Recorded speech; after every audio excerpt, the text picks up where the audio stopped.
Good morning all of you. कैसे आप सब लोग गाइस? आशा है सब लोग अच्छे होंगे गाइस। एक व्यूअर की डिमांड पर एक छोटा सा वर्ड है जो आज हम लेकर आए हैं, जिससे आपको बहुत कुछ सीखने को मिलने वाला है गाइस। वीडियो को एंड तक देखिएगा गाइस, बहुत कुछ है वीडियो के अंदर। आप और आगे बढ़ने से पहले यदि आपने चैनल सब्सक्राइब नहीं किया तो प्लीज आप लोग सब्सक्राइब कर लीजिएगा। यहीं कहीं आपको सब्सक्राइब लिखा मिलेगा, साथ में बेल आइकन दबाइएगा ताकि आने वाली वीडियो आपको सबसे पहले मिल जाए। देखते आइए क्या है इसके अंदर।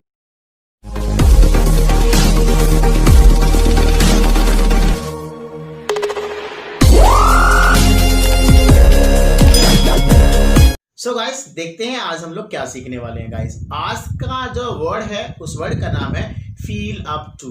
जी हाँ दोस्तों, फील अप टू। अब ये फील अप टू होता क्या है देखिएगा, एक तरह से हम कह सकते हैं जस्ट टू हैव स्ट्रेंथ और energy to do something. It means किसी काम को करने की ताकत होना, वहां पे हम लोग फील अप टू लगाते हैं। अब देखिए, मान लीजिए आप कहीं पैदल जा रहे हो, राइट।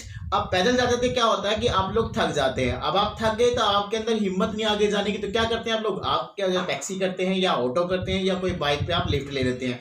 तो वहां पे हम लोग फील अप टू को लगाकर अपना वाक्य बनाते हैं। चलिए इसका स्ट्रक्चर देखते हैं, स्ट्रक्चर क्या बनता है, इसका रूल क्या होगा। देखिएगा, सबसे पहले आपने लगाना होगा काम करने वाला आई, यू, दे और वी।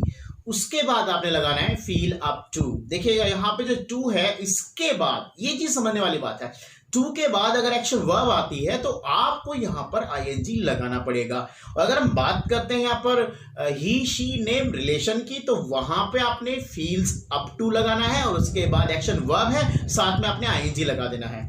ज्यादातर जो इसका यूज होता है ग्रामर का, वो नेगेटिव में होता है ज्यादातर। देखिएगा, अगर हम नेगेटिव बनाने की कोशिश करेंगे तो कैसे बनेगा?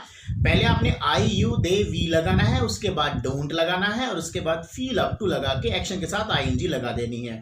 और अगर ही और शी, नेम, रिलेशन की हम बात करते हैं तो वहां पे आपने क्या करना है? डज नॉट लगाना है और डज नॉट लगाने के बाद फील अप टू लगाकर एक्शन वर्ब है उसके साथ आपने आईएनजी लगाकर अपना वाक्य बना लेते हैं। तो एक काम करते हैं, ऐसे आपको समझ नहीं आएगा, एक काम करते हैं, एक एग्जाम्पल के माध्यम से समझते हैं। देखिएगा नेगेटिव मैंने आपको बोला कि नेगेटिव में बनने वाला है। तो जैसे आपने आई के लिए लगाया तो आप क्या बोलेंगे? I don't feel up to. She है तो she does not feel up to. We है तो we don't feel up to. They don't feel up to. I don't feel up to. इस प्रकार करके आपने वाक्य बनाने हैं। मैंने कहा एक काम करते हैं, चलो एक वाक्य देखते हैं बना के कैसे बनता है। एक वाक्य है, देखिएगा, एक व्यक्ति सारा दिन काम कर रहा है और शाम को फिर दोबारा से अगर काम दे दिया जाए कि भाई ये वाला काम भी कर लो आप, तो फिर क्या वो क्या बोलेगा? यार अब मुझमें हिम्मत नहीं है और काम करने की। तो यहां पर वो बोलेगा I don't feel up to working now, यानी कि अब जो काम करने की मेरे अंदर ताकत नहीं है, अब मुझसे नहीं होगा। अब एक व्यक्ति, मैंने देखो एग्जांपल दिया था आपको कि एक व्यक्ति जा रहा है पैदल, तो क्या बोलेगा? I don't feel up to walking, let's take a taxi. देखिएगा कि अब मेरे अंदर हिम्मत नहीं है और चलने की, इसलिए चलो एक काम करते हैं, टैक्सी ले लेते हैं। ऐसे घर में भी कई बार होता है, शाम को अगर कई बार क्या होता है, घर में जो महिलाएं वो थक जाती है, क्या बोलते हैं, कई बार देखा होगा आपने कि आज खाना बनाने की मेरे अंदर हिम्मत नहीं है, एक काम करते हैं डिनर के लिए होटल चलते हैं, चलो होटल चलते हैं। तो वो यहाँ पे कह सकते हैं I don't feel up to cooking food today, let's go to hotel for dinner. इस प्रकार के वाक्य बना लेते हैं। देखिए बहुत आसान है, मैंने कहा ना आपको, ये नेगेटिव रूप में ज्यादा यूज होता है, नेगेटिव रोल बहुत ज्यादा है इसका। फील अप टू हिम्मत होना होता है, अब मेरे अंदर हिम्मत नहीं है काम करने की, तो बस आपने वहां पे फील अप टू लगाना है और वाक्य को बना लेना है।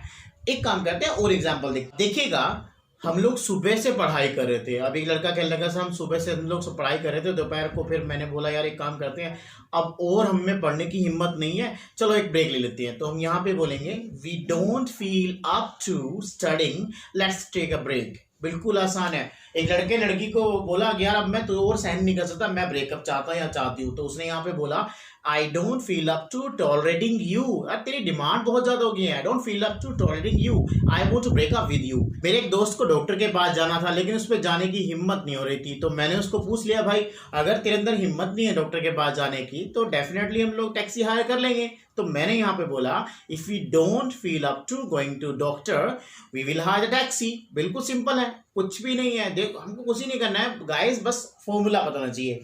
इसी बात को अगर हम पास्ट में बोलना चाहें तो पास्ट में क्या होगा? नेगेटिव। मैंने आपको बोला था कि नेगेटिव में हम लोग इसको ज्यादा बनाते हैं, तो पास्ट में नेगेटिव में क्या होगा? आपको I did not feel up to, she did not feel up to, they did not feel up to. अब देखिएगा, मैंने एक स्टूडेंट को पूछा, मैंने कहा आप एक बात बताइए, जब आपकी क्लासेस चल रही थी तो आप कल क्लास में क्यों नहीं आए? तो उसने कहा कि सर कल मेरे अंदर आने की हिम्मत नहीं थी इसलिए मैं नहीं आया। तो यहाँ पे क्या बोलेगा, sir I did not feel up to going to या coming to centre so I did not come. बिल्कुल आसान है, बिल्कुल मतलब मीन्स आपने सिर्फ स्ट्रक्चर देखना है कैसे बनेगा, उसके हिसाब से आप लोग वाक्य बनाते चलिएगा। कल एक मेरे स्टूडेंट ने कहा कि सर कल की आपने वीडियो क्यों नहीं बनाई, तो मैंने उसको बोला कि कल मेरे अंदर हिम्मत नहीं थी वीडियो बनाने की इसलिए मैंने नहीं बनाई। तो मैं यहाँ पे बोलूंगा I did not feel up to making video yesterday so I did not make it. बिल्कुल सिंपल है, बिल्कुल आपने कहा ना आपको फॉर्मूला पता है तो आप बिल्कुल आराम से बना सकते हैं, बस आपको फॉर्मूला पता होना चाहिए। अब एक दो वाक्य और देख लेते हैं दोनों ग्रामर को मिक्स करके। देखिए लास्ट ईयर की बात है कि हम लोग सारे मिलके हम लोग हरिद्वार गए थे ऐसे ही मतलब स्नान करने के लिए। हम काफ़ी सारे वहाँ पे घूमे मार्केट में, बहुत सारी चीज़ें देखी। उसके बाद मैंने अपने दोस्तों को बोला चलो एक काम करते हैं, चलो मनसा देवी चलते हैं ऊपर और जाके दर्शन कराते हैं। तो एक दोस्त जो था उसमें से वो कहने लगा देख भाई मेरे अंदर अब हिम्मत और नहीं है चलने की वॉक करने की। तो उसने यहाँ पे बोला I don't feel up to walking now. भाई मेरे अंदर अब चलने की हिम्मत नहीं है, if you want to go then you can go, I will wait for you. भाई मैं आप लोगों के लिए यहाँ पे इंतजार करूंगा, बस आप जा सकते हैं। तो इस प्रकार करके आप लोग फील अप टू ग्रामर को आप लोग यूज करके अपने वाक्य को बना सकते हैं। फील अप टू से आप मिलाकर अपने वाक्य बनाइए और अपने लैंग्वेज में यूज कीजिए और सामने वाले को इम्प्रेस कीजिएगा। आशा है आपको वीडियो अच्छी लगी होगी, आपको समझ में आई होगी और आपको टॉपिक जो मैंने पढ़ाया आपको वो क्लियर हो गया होगा। गाइस अगली वीडियो में फिर मिलेंगे। अंत में एक बात फिर जो मैं आपको हर बार कहता हूँ वो घर पे रहिए, सुरक्षित रहिए। गाइस कोविड-19 बिल्कुल बुरी तरह से फैलता जा रहा है भारत के अंदर। सो गाइस आप लोगों के लिए सिर्फ एक ही जो बचाव है हम सब के लिए वो ये है कि बस घर पे रहना है, घर पे रहना है। गाइस फिर मिलेंगे कुछ नए शब्दों के साथ, नई वीडियो के साथ, तब तक के लिए बाय बाय।